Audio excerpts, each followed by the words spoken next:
Sir அது அந்த தோழிக்கும் அந்த இது இருக்கணும்ல சார். அது விருப்பம். நான் அத சொல்லல. அவரு ஏன் நினைக்க கூடாதுங்கிற இடத்துக்கு நீங்க வரீங்க. திரும்ப அந்த ஃப்ரெண்ட்ஷிப்பை கண்டினியூ பண்ண தோணாது. அந்த பொண்ணும் எமோஷனலா இல்ல ஆகுது, அந்த பையனும் அந்த ரிலேஷன்ஷிப்னால உடைஞ்சு போகிறான். ஸோ 2 பேத்தோட மென்டல் ஸ்டேபிள்னஸே அங்க இதாகுது, பிரேக் ஆகுது. ஸோ அதை தான் சொல்லுவேன். என்னோட ஃப்ரெண்ட் ஒருத்தவங்க வந்துட்டு எனக்கு ப்ரொபோஸ் பண்ணாங்க. நான் அவங்களுக்கு புரிய வைக்கிறேன், இது வந்து ஜஸ்ட் இன்ஃப்ராச்சுவேஷன் தான், உனக்கு என் மேல அந்த ஃபீலிங்ஸ் இருக்கு, பட் எனக்கு இல்ல.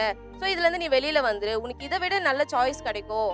ஸோ நான் வந்துட்டு அவங்கள சொல்லி அதுல இருந்து வெளியில கொண்டு வந்து இப்போ வரைக்கும் நாங்க 10 இயர்ஸாவும் இப்போ வரைக்கும் நல்ல ஃப்ரெண்ட்ஷிப்பா தான் இருக்கும். உங்களுக்கு கஷ்டமா இருக்கும்ன்றது புரியுது.